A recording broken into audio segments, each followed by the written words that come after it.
أما بعد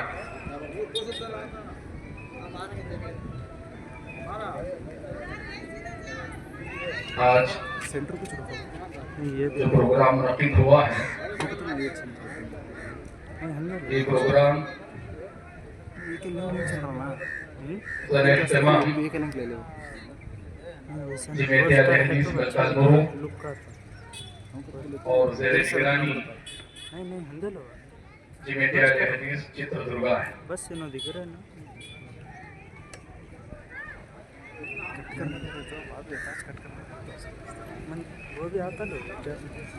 اسٹیج پر جلوہ افروز امیر محترم فضیلت الشیخ عبد الوہاب عبد العزیز جامعی حفظہ اللہ، امیر جمعیت اہل حدیث کرناٹکا وگووا آج کی اس اجلاس کی صدارت فرمائیں گے اور ساتھ ہی ناظم اعلیٰ جمعیت اہل حدیث کرناٹکا وگووا جناب محمد اسلم خان صاحب حفظہ اللہ، الحمدللہ وہ بھی آ چکے ہیں، تھوڑی ہی دیر میں ہمارے درمیان وہ پہنچ بھی جائیں گے۔ اور اسی طرح آج کے جو مہمان خصوصی ہیں الحاج محمد یونس صاحب نائب امیر جمعیت اہل حدیث کرناٹکا وگووا، اور اسی طرح اس ڈسٹرکٹ کے ذمہ دار سیکریٹری جناب محمد انس بھائی بھی جو ہے ہمارے درمیان حاضر ہیں۔ میں صدر محترم کا تہ دل سے جماعت و جمعیت کی جانب سے آپ کا خیر مقدم استقبال کرتا ہوں۔ اللہ تعالیٰ آپ کی آمد کو قبول فرمائیں۔ اسی طرح جو بھی احباب ہمارے درمیان علماء کرام تشریف فرما ہیں اور پھر جماعت و جمعیت کے غیور احباب بھی تشریف فرما ہیں، ان تمام کا میں جماعت و جمعیت کی جانب سے تہ دل سے استقبال کرتا ہوں۔ محترم حاضرین کرام، وقت اجازت نہیں دیتا ہے کہ کچھ باتیں میں ملکہ مرو کے تعلق سے، اپنی اس بستی کے تعلق سے آپ کی گوش گزار کروں، آپ کی سینوں تک اور آپ کے کانوں تک کی آواز پہنچاؤں۔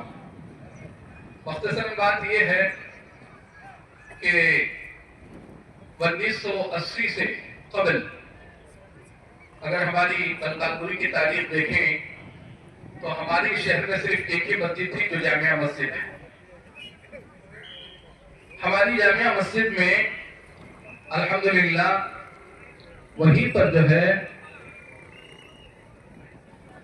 اہل سنت والجماعت اور پھر اہل حدیث یہ احباب مل کر کے وہاں پر نمازیں ادا کرتے تھے۔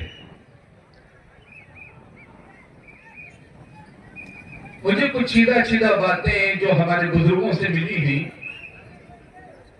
ایک وقت ایسا تھا کہ رمضان المبارک کے مہینے میں تراویح جو پڑھی جاتی ہے، ایک دن 20 رکعت پڑھی جاتی تھی اور دوسرے دن جو ہے 8 رکعت تراویح نماز پڑھی جاتی تھی۔ یہ اس وقت کی اتحاد و اتفاق کی بات تھی۔ الحمدللہ اسی طرح جو ہے کئی سال تک یہ سلسلہ جاری رہا۔ ایک دن ایسا رمضان المبارک کا وقت آیا کہ 8 اور 20 رکعت کی جو نمازیں سلسلہ وار چل رہی تھی، اتفاق سے 27ویں تاخیرات کو، جسے بڑی رات کہا جاتا ہے، اس وقت جو ہے 8 رکعت پڑھنے کی باری آئی۔ سبحان اللہ۔ دیکھیے کبھی اختلافات جو ہے رحمت بن کر کے ابھرتے ہیں، کبھی اختلافات رحمت بن کر کے بھی سامنے آتی ہے۔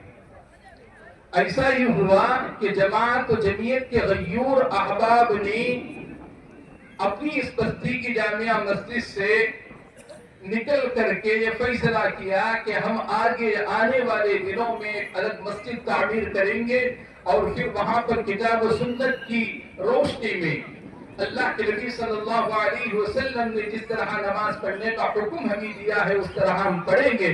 یہ عزم لے کر کے ہمارے بزرگوں نے جامعہ مسجد سے نکل کر کے جو ہے ایک مسجد قائم کی. اس وقت مجھے یاد ہے ایک چھوٹا سا کمرہ تھا, ایک ہال نما کمرہ, وہاں پر جو ہے ایک مکتب بھی چلتا تھا. اس مکتب میں جو ہے 5 وقت کی نمازیں بھی ہوا کرتی تھی. الحمدللہ دھیرے دھیرے اللہ تبارک و تعالیٰ نے توفیق دی. محترم حاضرین یہ بات یاد رکھ لیں, ہماری تاریخ ہمیں یاد رہنی چاہیے, ہماری ماضی کو ہم نہیں بھولنی چاہیے, ہماری بزرگوں کی قربانیوں کو ہم یاد رکھنی چاہیے. ان کی قربانیاں ہمیں یاد دلائیں گے تو ہم مستقبل میں عزم لے کر کے اٹھ سکتے ہیں. ایسا ہی ہوا کہ ہمارے بزرگوں نے الحمدللہ ایک مسجد قائم کی, مسجد رحمانیہ. یہ ملکانگورو کی دوسری مسجد تھی. جامعہ مسجد کے بعد جو مسجد قائم ہوئی وہ مسجد رحمانیہ تھی. آپ کو معلوم ہوگا کہ اس وقت ہمارے یہاں بزرگ احباب بھی موجود ہیں. ریدرک سے علماء کرام کی ایک کثیر جماعت جس میں ہمارے اساتذہ کرام ہیں, مولانا عبدالغنی صاحب سیفی عمری حفظہ اللہ, مولانا عبدالغنی سیفی رحمہ اللہ, اور ہمارے استاد محترم عبدالرحیم عمری رحمہ اللہ, اور اسی طرح مولانا ابوالکلام صاحب ندوی, اور پھر مولانا عبدالشکور صاحب, اور پھر عبدالباسط صاحب ریاضی رحمہ اللہ. یہ اکابر علماء کرام کی یہاں بہت بڑی قربانی رہی. یہاں آتے تھے, کچھ دروس ہوا کرتے تھے, جمعہ کے خطبات ہوا کرتے تھے. دھیرے دھیرے الحمدللہ یہاں پر مسجد قائم ہوئی, جماعت قائم ہوئی. یہاں سے جو ہے یہ سلسلہ چلتا ہوا جو ہے آج الحمدللہ ہماری اس مسجد میں 2 مساجد ہیں. ہماری اس بستی کے اندر ایک مسجد بلال بھی ہے. اللہ کے فضل و کرم سے یہ جماعت ترقی پر ہے. کچھ نہ کچھ احباب سمجھتے ہی پھر اسے آگے آنے کی, پھر اس پر استقامت کے ساتھ جمع ہونے کی کوشش کرتے ہیں. حضرات گرامی, ابھی جو موجودہ باڑی ہے اس کے ذمہ دار ہیں جناب ذاکر حسین صاحب محصول. اب دعا کیجئے, ابھی حال ہی میں تقریباً میں سمجھتا ہوں 1 ماہ کا عرصہ بھی نہیں گزرا ہوا کہ نئی باڑی یہاں پر تشکیل دی گئی ہے. آپ ان کے حق میں دعا کیجئے کہ اللہ تبارک و تعالیٰ ان کے اندر استقلال عطا کریں, اللہ تعالیٰ ان کے اندر ثابت قدمی عطا کریں. جماعت و جمعیت کے نوجوانوں کو, بزرگوں کو ساتھ لے کر کے اس کاج کو آگے بڑھانے کے اللہ توفیق عطا فرمائیں. محترم حاضرین کرام, وقت زیادہ نہ لوں تو تقریباً علماء کرام اور ذمہ داران پہنچ چکے ہیں. میں پھر دوبارہ جو ہے تمام احباب کا, ذمہ داروں کا تہ دل سے استقبال کرتا ہوں. اللہ تبارک و تعالی آپ کی آمد کو ہمارے لیے باعث رحمت بنائیں. وَأَقُولُ قَوْلَ هَذَا اسْتَغْفِرُ اللَّهَ لِي وَلَكُمْ وَلِسَائِرِ الْمُسْلِمِينَ وَالْحَمْدُ لِلَّهِ رَبِّ الْعَالَمِينَ.